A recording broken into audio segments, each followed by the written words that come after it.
तो ये हम स्कूल में आ गए हैं। तो ये क्लासें हैं, तो आप लोग देख सकते हैं।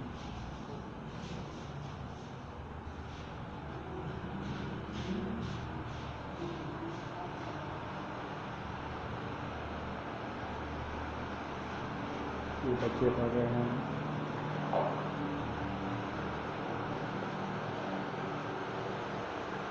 तो ये बाहर का है, ये ये दफ्तर है, ये ऑफिस है कारी साहब का।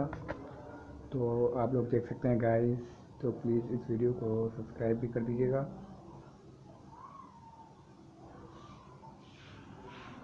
ये दफ्तर है कारी साहब का, ये चेयर है कारी साहब की। तो आप सब्सक्राइब ज़रूर कीजिएगा। इस स्कूल में कम से कम 200 बच्चे पढ़ते हैं। तो चलो बाहर की तरफ चलते हैं।